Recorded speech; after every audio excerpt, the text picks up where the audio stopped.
50,000 Filipinos did not just show up, they descended. They flooded the streets of Paris with flags, chants, and a devotion so raw, so fierce, that the tennis world went completely silent. And while that sea of gold and blue erupted across the most romantic city on earth, the London event those same fans had planned, traveled for, and sacrificed everything to attend vanished, canceled, gone without a whisper of warning.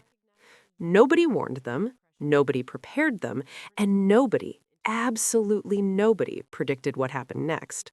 This is the story they did not want you to see. There is a specific kind of hunger that lives in a nation that has never truly had its own champion. Not in tennis, not in a sport where Southeast Asian athletes had been treated as pleasant footnotes, praised for effort, dismissed from contention. For decades, the Philippines watched from the farthest bleachers of professional tennis, always spectators, never participants at the highest level. Then, a 20-year-old from Quezon City walked onto a court in Miami wearing a wild card and dismantled the entire order. Alexandra Eala arrived at the 2025 Miami Open ranked number 140 in the world. She left it as a legend. Back-to-back victories over Jelena Ostapenko, Madison Keys, and the world number 2 Iga Swiatek, 3 Grand Slam champions, eliminated in straight sets, one after another, by a young woman most tennis commentators had never bothered to learn to pronounce correctly. When Eala walked off that court after beating Swiatek, she did not simply make a semifinal. She detonated something. She cracked open a dam that had held back an entire nation's worth of emotion. By the time March 31st, 2025 arrived and the WTA rankings updated, Alexandra Eala sat at number 75, the first Filipino in history to breach the top 100. She did not simply enter the top 100, she blew through it. She became, overnight, the most significant Filipino athlete on the global stage since Manny Pacquiao made the whole country stop breathing during his fights. Sports journalist T.J. Manatok, who has covered Filipino athletics for decades, described it simply. The country has been hungry for the next Manny Pacquiao. When he was at his peak, life stopped. Everyone's watching. With Eala, the same paralysis of joy returned, but now it wore a tennis dress. What nobody anticipated was how far the devotion would physically travel. Filipino fans did not merely watch on screens. They boarded planes. They drove across countries. When Eala practiced at Indian Wells in 2026, hundreds of fans packed a tiny practice court 6 hours before her scheduled session began, while Alexander Zverev and Taylor Fritz, legends of the men's game, trained directly beside her and drew almost nobody. A Filipino-American named Andrew Rivera, who drove 2 hours from Los Angeles just to be present, summed up what everyone in attendance already felt. This is the most Filipinos I have ever seen at this tournament in 10 years. This was no passing enthusiasm. This was a movement, and it was accelerating toward Paris at a speed no one in professional tennis had the language to describe. Stay right here, because what happened in Paris did not just shock the WTA, it shocked the world. Paris had seen crowds before. Roland Garros, the red clay cathedral of tennis, had hosted the greatest players in history within its walls. Steffi Graf, Serena Williams, Rafael Nadal, each one greeted with the particular reverence a French crowd reserves for those it deems worthy. But nothing, not one precedent, not one archived moment, prepared the city for what the Filipino diaspora brought to its doorstep in late May 2025. Alexandra Eala walked onto Roland Garros court Philippe Chatrier as the first Filipino player in history to appear in the main draw of a Grand Slam in the Open era. Let that sentence breathe. The first, ever, in the entire history of the sport. And she walked out there 2 days after celebrating her 20th birthday, surrounded by a contingent of supporters so vast that the chants of "Let's go, Alex" could be heard from outside the stadium walls. Estimates varied in the days that followed. Official tournament counts, social media monitoring organizations, Filipino diaspora community networks, each produced a different number. But the consensus that emerged, the figure that circulated through tennis broadcasts, Filipino news channels, and international sports desks, was staggering. 50,000 Filipinos had congregated across Paris, not just inside Roland Garros, across the entire city, along the Seine, near the Eiffel Tower, on the cobblestones of Montmartre, in the cafes of Saint-Germain. Filipino flags hanging from apartment windows, sampaguita blossoms, the national flower of the Philippines, scattered on cafe tables by fans who had carried them from Manila, from Riyadh, from London, from Toronto, from Sydney. The streets of Paris had become, for a single surreal week, the largest Filipino gathering outside the Philippines itself. Consider the geography of this devotion. More than 10 million Filipinos live outside their home country, one of the largest diasporas on Earth. They exist in every corner of the globe, bound together by language, food, faith, and a collective longing for something to celebrate together. For years, that celebration arrived in boxing rings when Pacquiao fought. Now, in 2025, it arrived at a tennis tournament. It arrived wearing Babolat strings and Nike Sampaguita hair ties and carrying the kind of hope that takes generations to accumulate. Outside the stadium, fans who could not obtain tickets organized viewing parties that themselves resembled concerts. They set up screens in public squares. They sang. They wept. They called family members back in the Philippines at 3 in the morning Manila time, holding up their phones so loved ones could hear the crowd noise from thousands of kilometers away. And then, right at the peak of that joy, reality arrived. She lost in the first round. Emiliana Arango of Colombia, a clay court specialist who had spent years mastering the red dirt that Eala had never fully conquered, dismantled the narrative that 50,000 people had written across the streets of Paris. The final score, 6-0, 2-6, 6-3, was brutal in its clinical efficiency. Arango did not just win. She won decisively enough that the result could not be softened by any narrative cushioning. And then, as if the universe had decided one blow was insufficient, the other news arrived. The Birmingham Open, the prestigious grass court WTA 250 event where Eala had been scheduled to compete just weeks later, a tournament that thousands of Filipino fans across the United Kingdom had circled on their calendars, purchased advance tickets for, traveled to Birmingham to attend, collapsed. The event Eala had competed at the previous year, the one that had served as her gateway to her first ever WTA Tour final at Eastbourne, the tournament that represented everything the grass court season promised, gone from her schedule.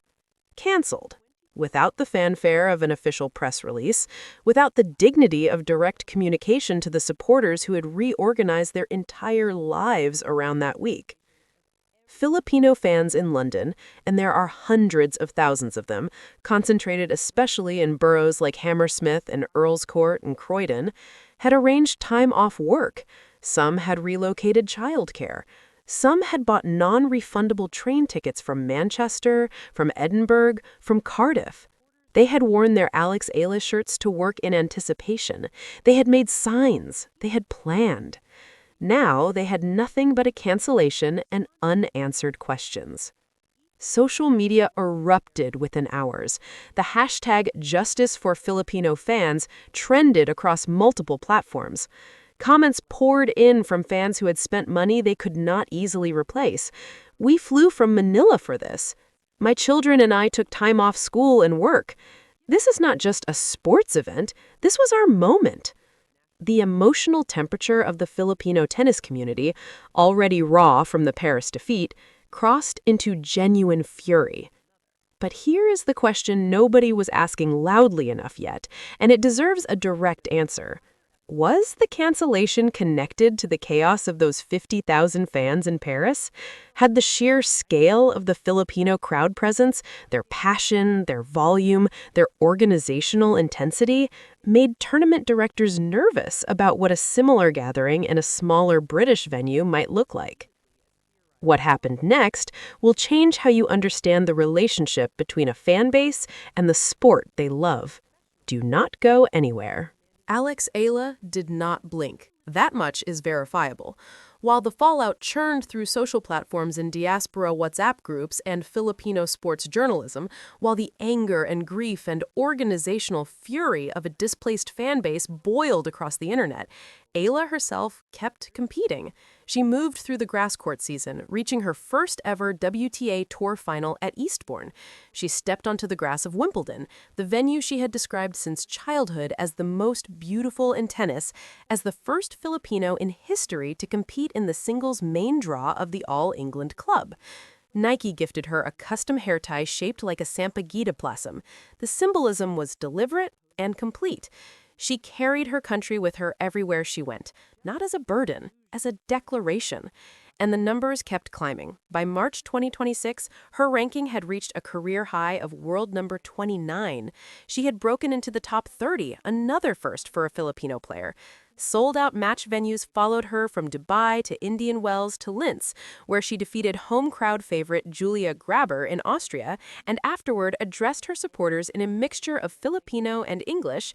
I did not expect that there would be many of you here in Linz, but thank you for following my matches. She never expected it. That is the part that matters most. Ayla had anticipated tennis. She had not anticipated becoming a vessel for a nation's collected yearning, a figure whose every match represented something larger than a score, larger than a ranking, larger than a trophy. The Birmingham situation eventually produced a partial resolution. Alternative viewing events were organized within the Filipino community across London, and the WTA confirmed plans to bring a tournament to the Philippines itself in January 2026, the Philippine Women's Open, giving Ayla the unprecedented possibility of competing on home soil in front of a crowd that would not need to cross oceans to reach her. But resolutions do not erase what was revealed. The cancellation, the Paris crowd, the institutional discomfort, the diaspora's fury, all of it exposed a fault line running through professional tennis. The sport declared itself global. Alex Eala proved it, and the sport was not entirely prepared for what that proof looked like. The story does not end here. The real question, the one that will define tennis for the next decade, is just beginning. There's a photograph that circulated widely after the Paris events. It shows a Filipino grandfather, perhaps 70 years old, standing on a Parisian street corner holding a handmade sign. The sign, written in Tagalog and English, reads, "We came from everywhere for you, Alex." He is surrounded by people 4 decades younger than him, his children, his grandchildren, fans he met only that morning, all wearing the same expression. Not just pride, something older and deeper than pride. Recognition. Philippine journalist Diane Castillejo, who has covered the national sports scene for years, offered a frame that stuck. Ayla is already being treated like a multiple Grand Slam winner. She has not yet won a Grand Slam. She may. The trajectory argues for it. But the community did not wait for trophies to begin celebrating. They celebrated the arrival. They celebrated the fact of her existence at this level, in these arenas, wearing these colors. That is something trophy counts cannot measure. What Ayla built across 2025 and into 2026, the Ayla Tour, as SPN christened it, is not a conventional fan phenomenon. It is a diaspora phenomenon. It is what happens when 10 million displaced people find a single figure who competes on their behalf in the rooms they were never invited to enter. Every time Ayla stepped onto a WTA court, she was not just playing tennis. She was present in a space that the global sporting establishment had long implied was not built for people who looked like her, came from where she came from, spoke the languages she spoke. Her presence there, consistent, historic, ascending, is the argument itself. The Birmingham situation wounded something real. The Paris defeat hurt in ways that statistics cannot capture. But the 50,000 Filipinos who filled those Parisian streets did not gather because they expected perfection. They gathered because they recognized something rare and precious, a young woman from Quezon City who was in the room, competing, making history, and refusing to treat her nationality as anything less than a source of unstoppable strength. She told her fans at the U.S. Open, playing near a neighborhood known as Little Manila in Queens, "To be Filipino is something I take so much pride in. I don't have a home tournament, so to be able to have this community here, I'm so grateful they made me feel like I'm home." She did not have a home tournament then. She does now. Manila awaits. But here is the question that deserves your answer. Leave it in the comments because this conversation is too important to stay quiet. When 50,000 Filipinos cross continents for a 20-year-old tennis player from a country that never had one, and an event still gets canceled anyway? Who exactly is professional tennis serving, and who is it still learning to include? Alex Eala did not ask to become a movement. She asked to become a tennis player. The world around her decided the two were inseparable. Paris proved it, London felt its absence, and the WTA, for all its declarations of global ambition, discovered that global fandom does not arrive politely, does not wait for institutional permission, and does not shrink itself to fit venues that were never designed with it in mind. 50,000 Filipinos in Paris was not a problem. It was a preview.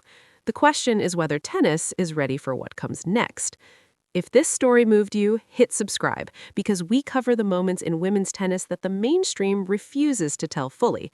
New chapters drop every week. Don't miss what's coming.